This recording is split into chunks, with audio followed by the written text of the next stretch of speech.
Experience the trade, tradition and transformation of New Uttar Pradesh along with a unique glimpse of its art and culture.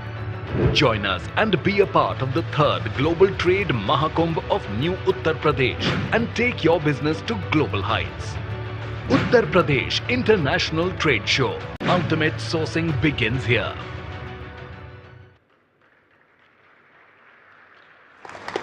देवियों सज्जनों, ये नया उत्तर प्रदेश है, ये नया भारत है, आत्मनिर्भर भारत, सशक्त, सुरक्षित और समृद्ध भारत। इस नए भारत के शिल्पी हैं देश के यशस्वी प्रधानमंत्री श्री नरेंद्र मोदी जी।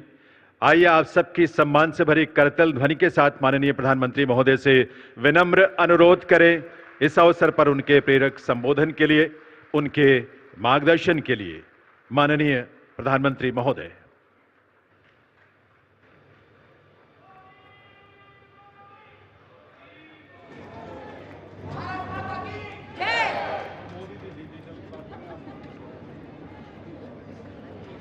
उत्तर प्रदेश के मुख्यमंत्री श्रीमान योगी आदित्यनाथ जी, यूपी सरकार के मंत्रीगण,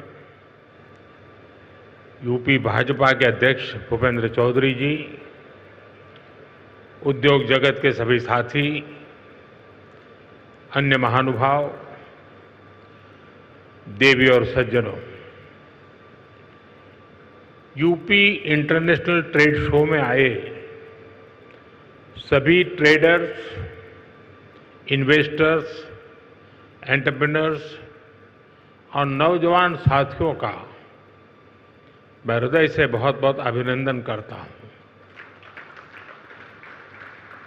मुझे खुशी है कि यहां 2200 से अधिक एग्जीबिटर्स अपने प्रोडक्ट्स और सर्विसेज का प्रदर्शन कर रहे हैं। इस बार ट्रेड शो का कंट्री पार्टनर रूस है, यानी इस ट्रेड शो में हम एक टाइम टेस्टेड पार्टनरशिप को और भी मजबूत कर रहे हैं। मैं मुख्यमंत्री योगी जी को, सरकार के अन्य सभी साथियों को, स्टेक होल्डर्स को इस आयोजन के लिए बहुत बहुत बधाई देता हूं। साथियों, आज हम सभी के मार्गदर्शक पंडित दीनदयाल उपाध्याय जी की जयंती है। दीनदयाल जी ने हमें अंत्योदय की राह दिखाई थी। अंत्योदय यानी जो सबसे आखिर में है उसका उदय, गरीब से गरीब तक विकास पहुंचे और हर भेदभाव समाप्त हो, यही अंत्योदय है। और अंत्योदय में ही सामाजिक न्याय की मजबूती रही हुई है। और आज विकास का यही मॉडल भारत दुनिया को दे रहा है। साथियों, मैं आपको एक उदाहरण दूंगा। आज विश्व में हमारे फिनटेक सेक्टर की बहुत चर्चा है। इस फिनटेक सेक्टर की सबसे खास बात यह है कि इसने समावेशी विकास को, इंक्लूसिव डेवलपमेंट को बहुत ताकत दी है, बढ़ावा दिया है।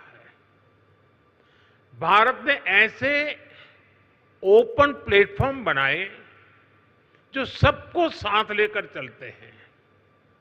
यूपीआई, आधार, डिजी लॉकर, ओएनडीसी, ये हर किसी को मौका दे रहे हैं। यानी platform for all, progress for all.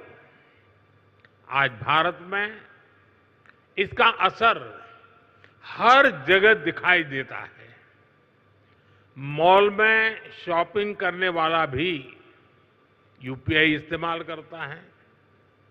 और सड़क पर चाय बेचने वाला भी यूपीआई का इस्तेमाल करता है। फॉर्मल क्रेडिट जो कभी सिर्फ बड़ी कंपनियों को मिलता था, वही अब पीएम स्वनिधि से रेहड़ी ठेले वालों तक पहुंचता है। साथियों, ऐसे ही गवर्नमेंट ई मार्केटप्लेस यानी जैम है। एक समय था, अब सरकार को कोई सामान बेचना हो और बड़े प्लेयर्स के बस की बात, उन्हीं के कब्जे में था एक प्रकार से। लेकिन आज जैम पोर्टल से करीब 25 लाख सेलर्स और सर्विस प्रोवाइडर्स उससे जुड़े हुए हैं और सरकार को सप्लाई का काम कर रहे हैं। ये छोटे छोटे ट्रेडर्स हैं, उद्यमी हैं, दुकानदार हैं, जो भारत सरकार की जरूरत के हिसाब से वो सीधे अपना सामान भारत सरकार को बेच रहे हैं और भारत सरकार खरीद रही है।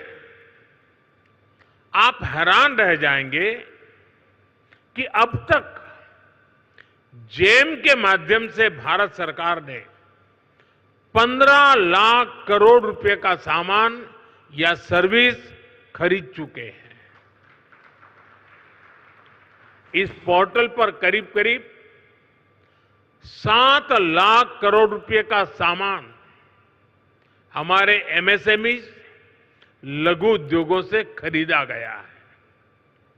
पहले की सरकारों में ये सोचना भी असंभव था, लेकिन आज देश के दूर सुदूर कोने में जो छोटा सा दुकानदार है, वो भी जैम पोर्टल पर अपना सामान बेच रहा है। और यही तो सच्चे अर्थ में अंत्योदय है, यही विकास का आधार है। साथियों, आज भारत 2047 तक विकसित होने के लक्ष्य की ओर आगे बढ़ रहा है। दुनिया में हो रही डिसरप्शन और अनसर्टेनिटी के बावजूद भारत की ग्रोथ आकर्षक है। डिसरप्शन हमें भटकाते नहीं, लेकिन हम उस परिस्थिति में से नई डायरेक्शन खोजते हैं, नई डायरेक्शन का मौका ढूंढते हैं। इसलिए इन डिसरप्शन के बीच आज भारत आने वाले दशकों की नींव